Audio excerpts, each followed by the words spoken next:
Welcome back to the channel, where we dedicate time to delve into the truly heavy questions of adult life. If you are watching this video, chances are you have crossed the age of 30, or are standing at its threshold. This isn't just a number, it is a gateway leading to a crisis unlike any we have faced before. It's not the vague anxiety of your 20s, but a heavy, slow-burning struggle with what I call the greatest sin of adulthood. I call it a sin, not in a religious or legal sense, but in the sense of the psychological burden we impose upon ourselves.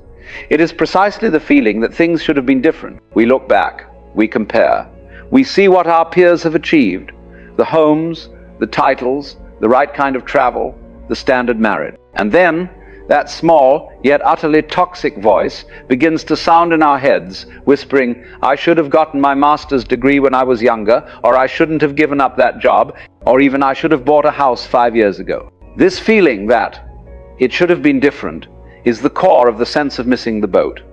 Mark Cambialeur Chuintao. It is not mere regret, it is a fundamental belief that my current self is a faulty product, created from a chain of wrong decisions in the past. And this, my friend, is a brutally cruel theft of our joy and inner peace. In today's video, we won't just lament this feeling. We will use the lens of philosophy to dissect it, to understand why it is so powerful, and most importantly, how to lift this burden and embrace what I call the perfection of the present, despite its imperfections. We will proceed through 4 parts. First, we will frame the problem, the miss-the-boat complex, and the pressure of the social timeline. Second, we will build a philosophical foundation by applying existentialism and Stoicism to redefine time and choice. Third, we will dive into applied analysis, dissecting the concept of the counterfactual self through real-life examples. And finally, we will seek solutions and practices, including specific action steps. Let's start with the invisible pressures. One of the strongest drivers of the it should have been different feeling is the social timeline. We are programmed to believe that life must unfold according to a pre-approved script. Finish studies, get a stable job, marry divided by buy a house, get promoted divided by have children. Any deviation from this script is treated as a personal failure. And as we enter our 30s, these milestones become glaring headlights, illuminating every corner where we feel we fell short. We feel like we are racing against an invisible opponent, the better version of ourselves that should have existed. But the truth is that social timeline is an illusion. It is manufactured by a society that values uniformity. Real life is not a timed race. It is an endless labyrinth. And the crucial thing to remember, past decisions are not mistakes. They are choices made by the self at that moment, with the information and awareness it possessed. We cannot use the wisdom of the 40-year-old self to judge the 5-year-old self. This is unfair and utterly unphilosophical. Therefore, to truly free ourselves from this burden, we need a solid foundation of thought. We need the help of the 2 most powerful philosophical schools in confronting anxiety and regret: existentialism and Stoicism. We begin with Stoicism. The key concepts here are internal control and the unchangeability of the past. Epictetus, one of the great Stoic teachers, taught about the dichotomy of control. He said there are things within our control, our thoughts, judgments, present actions, and things outside our control, our body, possessions, reputation, and especially the past. When we are stuck in the it should have been different feeling, we are severely violating this principle. We are expending precious mental energy fighting something that cannot be changed.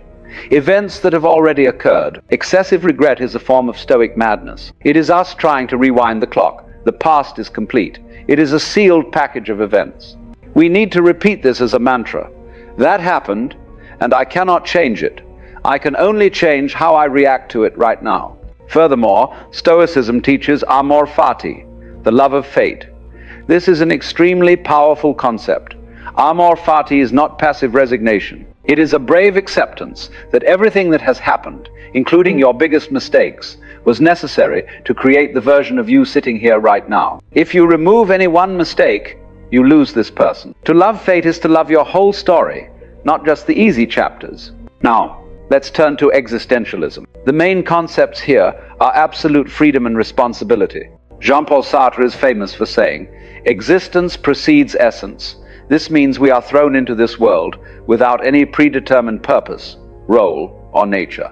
We must create our own meaning and essence through our choices. For those over 30, this is both a liberation and a burden. The liberation is that you are completely free to start over at any moment, regardless of the past. The burden is that you must face absolute responsibility for your future choices. Existentialism helps us realize that the feeling of it should have been different is a denial of your own absolute freedom. It is a way of escaping responsibility for what to do in the present by hiding in the pain of what didn't happen in the past. Camus and Sartre called this phenomenon bad faith. It is when we lie to ourselves about our freedom. When we say, "I should have," we are in bad faith. We place ourselves in the role of a victim of personal history, instead of being the architect of the present. In summary, the combination of Stoicism and Existentialism gives us the formula: accept the unchangeability of the past, amor fati, and seize responsibility and absolute freedom in the present. The counterfactual self is the psycho-philosophical term for the version of you that should have existed had you made different choices. It is a ghost created from thousands of ifs in your head. We construct in our minds a myth of the perfect path. We believe that if I had chosen path A instead of B, my life would have contained only the good parts and none of the bad. The core issue is, the counterfactual self is always idealized. You assume the other choice would have brought all the benefits with none of the costs. You forget that every path has its price. The nature of choice is one of refinement and renunciation. To counter the counterfactual self, we must practice balanced grief analysis. The first step is to acknowledge the reality of the pain. The second step is to rebut the evidence by listing the negative impacts that the counterfactual path would have brought. And third, identify the present value by listing the positive impacts that the actual path has brought. In this way, we shatter the myth of the perfect path. We delve deeper into the psychological defense mechanism. The retrospective selectivity bias is when our brain automatically selects only positive information and ignores the negative about the path we didn't choose. When you regret not buying real estate 5 years ago, you only remember the current soaring value, but forget the sleepless nights of debt. The practice against this bias is forcing reason to write a counter-argument essay, focusing on the potential risks and emotional costs of that choice. Next is the ambiguity intolerance bias. The present is ambiguous.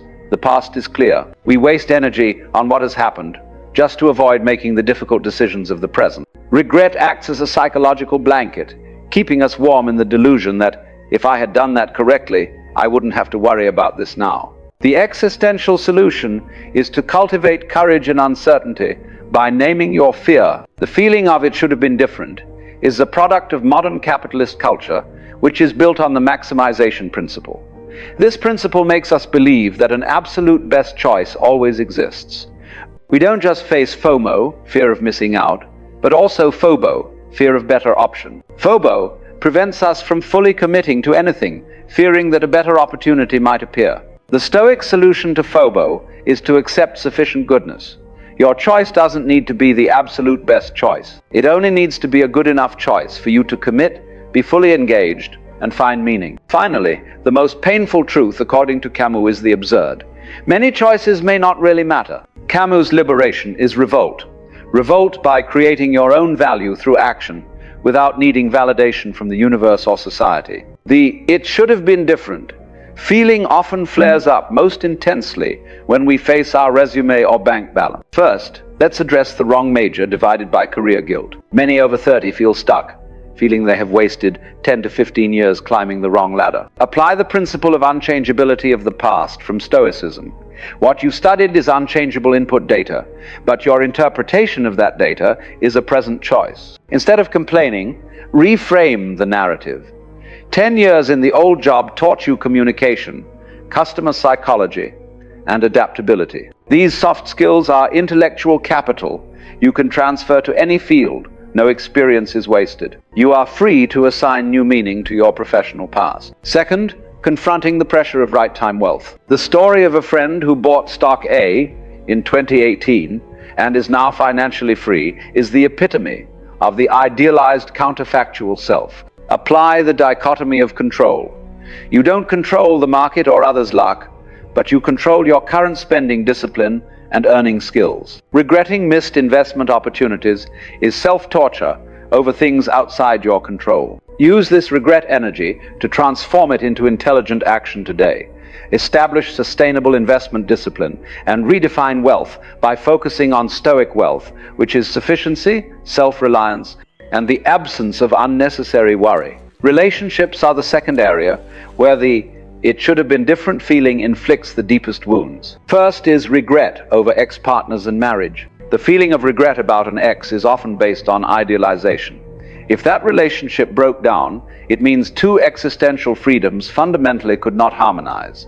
If you are in a relationship, recommit to your partner's freedom and your own freedom to choose to stay and build meaning today. Second is regret over family and time. Cries like "I should have spent more time with my children" are genuine remorse, falling under remorse, moral repentance. This is not a time for letting go, but for action, existence. This remorse is an invitation to realign your core values. Establish a present guarantee system. For example, scheduling fixed date with the kids' appointments and treating them as non-negotiable. You cannot change missing your children's early years, but you can create a quality legacy for the present and future. We have a solid foundation. Now is the time to consolidate the practices to maintain this inner peace long term. The first thing to implement is the reauthoring the narrative exercise. This is a direct application of amor fati. Whenever you hear the phrase "I should have," immediately transform it into "because I did, I can." You are changing the meaning you assign to the past. The second thing is to redefine your essence, existential essence. You are not trapped by your job title or family role. Ask yourself, what do I want to become today, regardless of what I was in the past? Then, take a small action to embody that essence. Your present action is creating your new essence. Third, practice Stoic negative visualization. Instead of avoiding regret, embrace it and push it further by imagining that your idealized counterfactual version came true. For example, you married that person? Now you are enduring their unpleasant habits. This helps rebalance the idealization and reminds you that every path has its shadow. Fourth, adopt minimalism of choice. The missed the boat complex stems from being overwhelmed by infinite options. Identify 3 core values for this season and eliminate all activities that do not directly serve those 3 values. Focus is the ultimate expression of existential freedom. Fifth, construct the new timeline.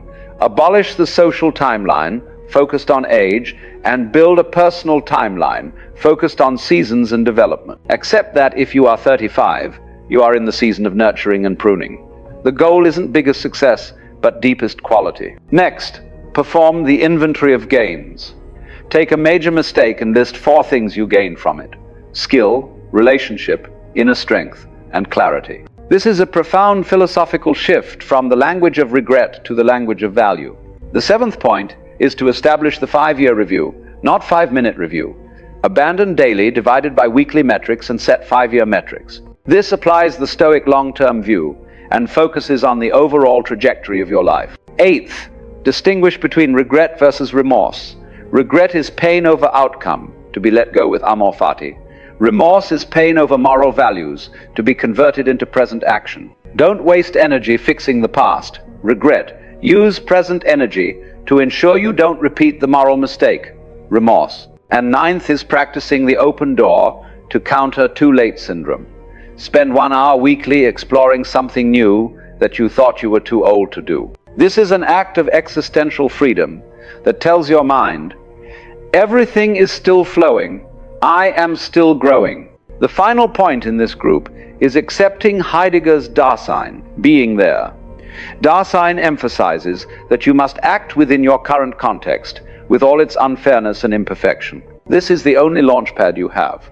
Rejecting Dasein through past regret is rejecting your very opportunity to act. We move into mental restructuring techniques for sustained peace. The 11th is the future-proof self technique.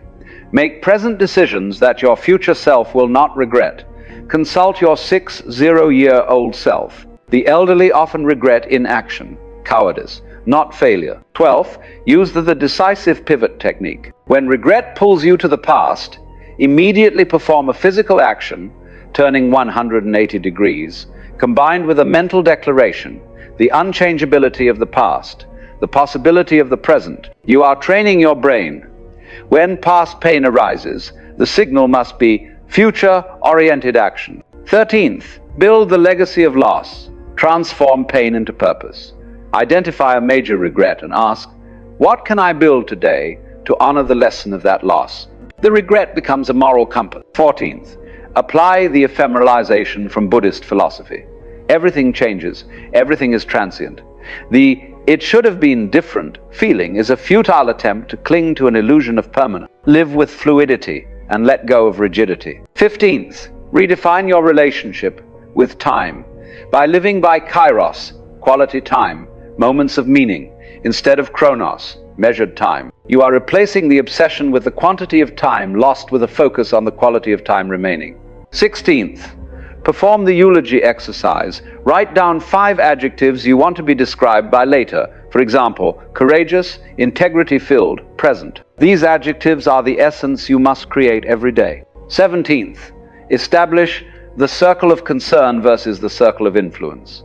Most regret lies in the circle of concern, uncontrollable. Use your energy only to expand the circle of influence, controllable. 18th, apply the Stoic test of adversity. Treat a mistake as a test sent by the universe to train virtue. Ask, what virtue is this loss demanding I practice? 19th, arrive at the radical acceptance. This is not giving up, it is refusing to fight reality. Accept that it happened, and you are starting from this very point. And finally, establish the present vow. This is the declaration against the "it should have been different" complex. I vow to release the ghost of the past. I commit to living with courage, authenticity, and presence. I am not late for the ship. I am the one steering it. You have crossed 30. You have survived. Wear those scars as badges of wisdom. The greatest sin is not what happened, but the refusal of your freedom and responsibility to create meaning right now. Thank you for joining this deep dive into the mind. I hope these analyses from Stoicism and Existentialism help you find peace.